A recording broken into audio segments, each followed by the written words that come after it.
அதாவது நண்பர்களே, இப்போ மணி எத்தனை ஆகுது பார்த்தீங்கன்னா, சனிக்கிழமை கரெக்டாக ஒரு 9 மணி ஆகுது. எங்கே இருக்கேன் அப்படின்னு பார்த்தீங்கன்னா, ரியாத்தில் இருக்கிற பத்தா மார்க்கெட்டில் நடந்து போயிட்டு இருக்கேன். ஸோ நான் நடந்துட்டு போயிட்டு இருக்கிறது ஒரு மார்க்கெட், அதுக்கு பின்னாடி இன்னொரு மார்க்கெட் இருக்குது. ஸோ இது ஒரு மார்க்கெட்னு வச்சுக்கோங்களேன். ஸோ ஆஃப்டர் ஒரு 4 இயர்ஸ் அல்லது 5 இயர்ஸ், மைட்லி ஒரு 5 இயர்ஸ் இருக்குன்னு வச்சுக்கோங்களேன். ஸோ அப்போ நான் பத்தா மார்க்கெட்டில் இருந்தேன். ஸோ அப்படி நான் 4 இயர்ஸ்க்கு முன்னாடி இருக்கும்போது இந்த இடத்த இப்போ நான் வந்து பார்க்கும்போது நிறைய சேஞ்சஸ் இருக்குது. மைட்பி அது சேஞ்சஸ் ஆகிறது எல்லாமே ஒரு பாசிபிலிட்டிஸ் தான்.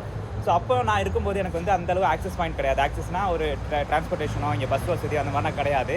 பட் காலையில் ஒரு கூட்டம் இருக்கும், நைட் அதோட டபுள் மடங்காக கூட்டம் இருக்கும். ஸோ அதே மாதிரி தான் இன்னமும் பத்தா மார்க்கெட் டெவலப்பாக இருக்குது அப்படின்னு வச்சுக்கிட்டாலும் இப்போ ரொம்பவே டெவலப்பாக ரொம்பவே ஆக்சஸ் பண்ணுற மாதிரி இருக்குது.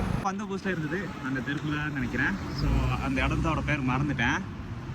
ஸோ இப்படி இருக்கும்போது நான் ஃபஸ்ட் டைம் பத்தா வந்தப்போ எனக்கு தோணுது தமிழ்நாட்டோட கம்பேர் பண்ணுற ஒரு சிட்டினாலும் சரி, இப்போ நான் வந்தாலுமே எனக்கு அந்த சிட்டி தான் ஞாபகம் வரும். அது என்ன அப்படின்னு பார்த்தீங்கன்னா, கோயம்புத்தூர் காந்தி மார்க்கெட்.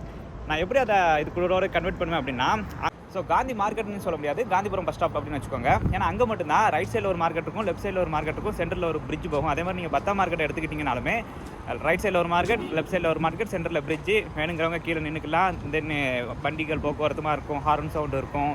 ஸோ இதெல்லாம் எனக்கு வரும்போது எனக்கு கோயம்புத்தூரோட ஒரு இதுதான் எப்போவுமே எனக்கு ஞாபகம் வரும். இந்த வீடியோ பார்த்துருக்க நிறைய பேர் வந்து கோயம்புத்தூர்லேருந்து வீடியோ பார்க்குறவங்களும் இருக்கலாம், இல்லை கோயம்புத்தூர்காரங்க இங்கே இருந்துட்டு வீடியோ பார்க்குறவங்களும் இருக்கலாம். இது எப்படி நீ கம்பேர் பண்ணுற அப்படின்னு கேட்கலாம். இது வந்து கம்பேரிசன் கிடையாது, ஜஸ்ட் எனக்கு ரிமெம்பராக வர்ற ஒரு சிட்டியை தான் நான் உங்களுக்காக மென்ஷன் பண்ணுறேன். ஸோ பத்தா மார்க்கெட்டில் வந்து அவ்வளோ கிடக்குது. ஸோ மார்க்கெட்ஸாக இருக்கட்டும், அவ்வளோ மெமரிஸாக எனக்கு நிறையவே இருக்குது. இதை பற்றி நான் அடுத்த வீடியோவில் போடுறேன், உங்களுக்கு நான் எக்ஸ்பிளைன் பண்ணுறேன். தென் மேபி ஃப்யூச்சரில் நான் மறுபடியும் ரியாத்லே ட்ரான்ஸ்ஃபர் வாங்கிட்டு வர்றதுக்கான வாய்ப்புகளும் உண்டு. இதே மாதிரி உங்களுக்கு பத்தா மார்க்கெட்டுக்குள்ளே வந்தால் எந்த மாதிரியான ஃபீல் ஆகும் அப்படிங்கிறத மறக்காமல் கமெண்ட் பண்ணியிருக்கோங்க.